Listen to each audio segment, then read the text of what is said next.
po yung sasabihin ko. Unang-una po ay kinukumpirma po natin na hawak na po natin si Pastor Kibuloy, si Jacqueline Roy, si Ingrid Canada, si Crescente Canada at si Silva Semanes po. Nakuha po natin yung custody po nila around 5:30 this afternoon at mga bandang 6:30 po ay nilipad po natin sila mula po sa Davao at papunta po dito sa Villamor po tayo lumabas. Lumapag po sila ang C-130 lulan po nitong mga nasabing individual at nakakating po sila dito sa Villamor na around 8:30 ng gabi at nakakating po tayo dito sa custodial facility na mga around 9:10 ng gabi po. Sa ngayon po ay nag-undergo po sila ng booking process. Kasama na po dyan yung fingerprint at mugshot at natapos na rin po yung physical and medical examination. At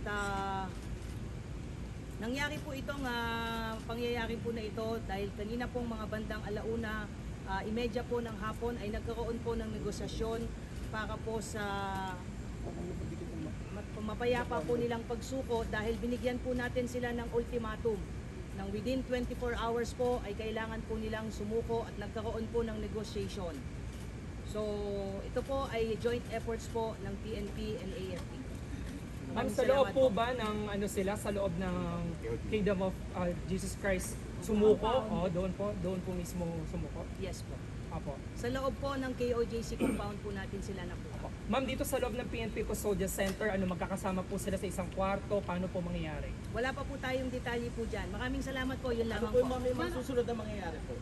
Ongoing po yung processing po ngayon dahil 5 katao po yan. Sabay-sabay po silang binubuking po ngayon at na-inspect na rin po sila at nasa maayos naman po silang kondisyon. Although some of them based po doon sa medical examination po, medyo mataas po yung BP. But other than that, okay naman po sila at tuloy-tuloy po yung processing po ngayon. Ma'am, which case po sila na binuking po kanina? Lahat po ng kaso at dyan din po nangyari pagdating po nila dito sa custodial ay isinerve po yung warrant of arrest po sa kanila. Kung matatandaan niyo po, 3 kaso po ito.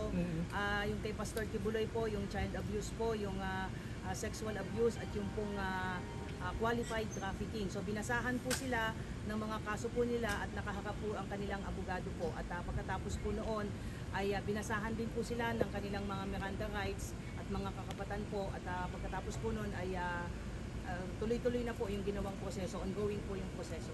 Ma'am, kanina ng 24 hours ultimatum po na nagpapitin niya kanina. Nagbigay po ang PNP po ng ultimatum po na sumuko po sila, otherwise po ay papasukin na po natin yung isang particular building na hindi po tayo pinapayagan pong pumasok. So nagkaroon po ng negotiation ang PNP na kinatawan po ng intelligence group at ISAP, pinagtulungan po ito that led to the peaceful surrender po ni Pastor Kibuloy at 4 pa at papasalamat po tayo doon sa naging mapayapa pong at least nitong proseso po na ito. Ma'am, saan yung particular sila ma'am nagtago? I don't have at liberty to reveal that. Ang importante po sa ngayon ay nasa kustodiya po ng PNP po ito at ang mangyayari po niyan ay bukas po inaasahan po natin na i-return po yung mga warrants of arrest doon po sa mga issuing courts. Particularly dyan po sa Quezon City kung saan nailipat na po yung mga kasong na isang pa po natin sa Davao at doon naman po sa RTC 159 po. Ma'am, yung Pero hindi po bang underground ma'am, wala pong underground. I don't have any information on that po. Ma'am, Basta yung- importante po ay nasa atin na po yung mga pinaghahanap po. Ma'am, same lang ba yung room na can you give us kung merong aircon, merong ano po paano? Wala pa po, hindi ko pa po nakikita kung saan po silang kwarto po, malilitin eh. But meron na pong plano dahil nga kanina nga po habang ongoing po yung negotiation ay pinagplanuhan na rin po kung saan po silang mga selda po mapupunta. But magbibigay po kami ng additional details as we go. Pero definitely Ano ma'am, plano? magkakahiwalay sila. Ano po yung plano ma'am? Ano po yung plano? Ano po yung nakasaad sa plano ma'am? Well, as to the operational details and planning, antayin na lang po natin na papatapusin lang po na natin yung proseso po. What's important is we just would like to confirm po na nasa custody na po ng PNP si Pastor Kibuloy at iba pa. Maraming salamat po. Maraming salamat po. Maraming salamat po. Ma'am, thank you. Ma'am, thank you yung picture. Thank you ma'am. So napakinggan na natin yung mabilis na panayam ni PNP spokesperson Colonel